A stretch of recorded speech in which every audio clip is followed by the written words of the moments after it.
What up? I gotta make this video real quick. I'm here in the office banging out sales calls and selling jobs. Did I call you at a bad time? That's what this video is called.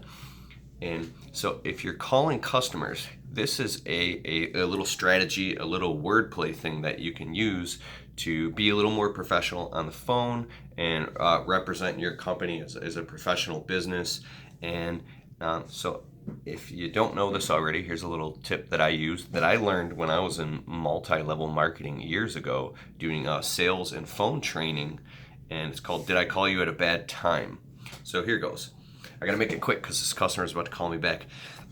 Sitting down on block time right now, which means I schedule time to come to the office, and it's all about selling. Boom, boom, boom, boom, boom. Calling back, returning calls, calling customers, selling jobs, locking down, filling up the calendar, one after another in rapid fire. Block time, specific. But so calling back customers who left voicemails, Mrs. Jones.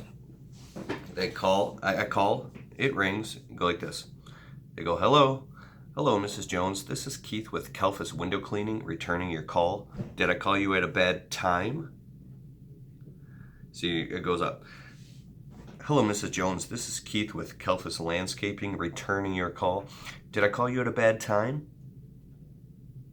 So you're returning their call because they called you. They're waiting on a return, but they might be in the middle of changing a diaper. They might be in the middle of something horrible. It might be a perfect time. But if you say, "Did I call you at a bad time?" then they can go, and you just freeze. They go, "Actually, yeah. I'm like right in the middle of something. Can I call you back in 15 minutes or can you go back in 20 minutes? Okay, cool. Because if you just start talking and they're in the middle of something, they could be like, get frustrated because now all of a sudden they got to take this call from you. And if at any time, I just believe in kind of like neurolinguistics and emotions and stuff. If you put a bad taste or feeling, even a feeling in a customer's mouth that you're kind of rude, you don't know. I mean, they might not ever call you back. So it's really cool to say, did I call you at a bad time? And then here's what happens. If they say, yeah, I made in the right amount, you say, great. When's a good time to call you back? Say, call me back after 3 o'clock. Awesome. Call you back at 3 o'clock. Boom. Put it on your calendar. Call Mrs. Jones, 3 o'clock, 30-minute reminder with a reminder alarm that comes off, that goes on. You know what I mean? So, did I call you at a bad time? They say yes. Don't go. Great. So you called and we're about this landscape job. You got to be like receptive and feel into where they're at in the moment. So it's quick and prompt. And another thing that I'm learning while doing this video right now is something has changed with me in the way I sell over the phone. I try to get as much accomplished over the phone as possible, do as much as the pre-qualifying. I mean, I'm looking at their house on Google.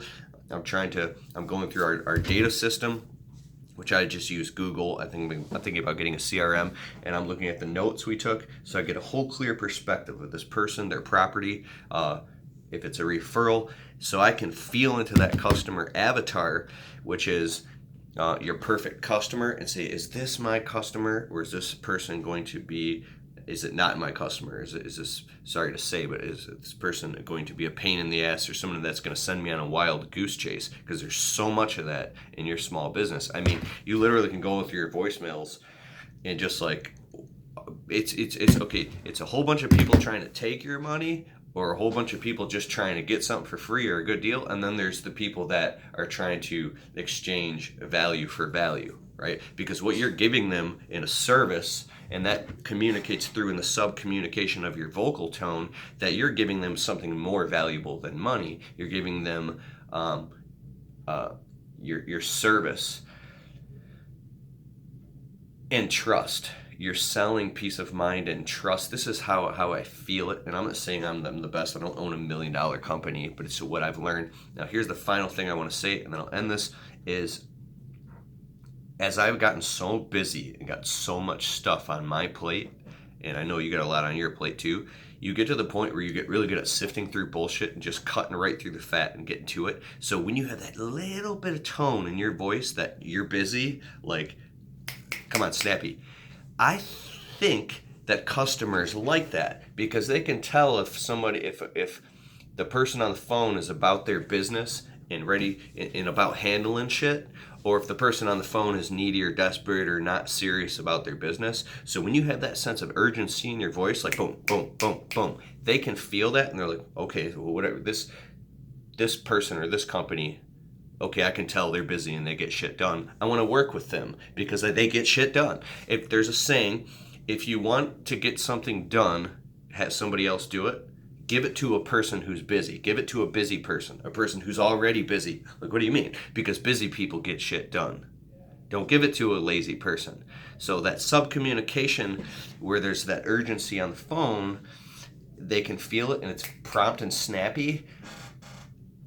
That's creating a perception in your customer's mind before they even met you that makes them want to do business with you. So I've noticed that things go more my way as I get more mature in the way I talk on the phone, and I just wanted to relay that to you in case maybe you had a little bit of trouble on the phone. So number one is schedule block time to turn so you can do in complete. I'm trying to hurry up because my phone's about to ring. In complete isolation, where you're 100% focused in a quiet environment where you can call back and sell jobs on the phone with block time. And then, did I call you at a bad time? Great. When's it a good time to call you back? And then that sense of urgency. And I know I said I'd go, but there's one more thing.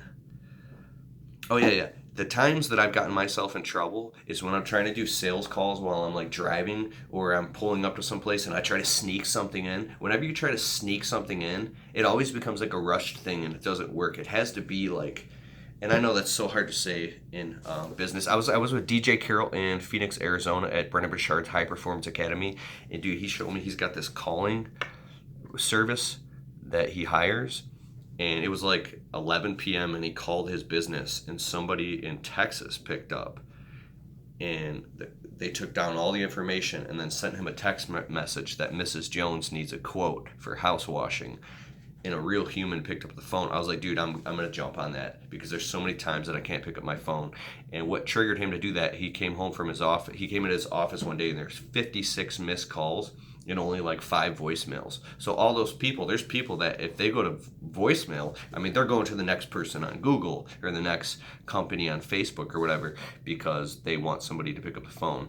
And unfortunately, if you're just a single owner operator, you can't pick up the phone all the time. And I've tried to do it. You're on a ladder trying to pick up the phone. It's crazy, right? So there's things that we can do that will be an investment to make more profit. Okay, cool. End of video. Like, share, subscribe, dog. Check out the links in the description below for my free 3 window cleaning video series. If you're interested in getting into the window cleaning business or adding it as a new service to your existing business, I got a link below. There's a whole 3 free video series in depth on how to do it. And I also have a 3 free landscaping business series. That'll be in the link in the description below. It'll say, get my 3 landscaping series. Sign up there, get the free video, stay in contact with me, and peace. Make that money, dog.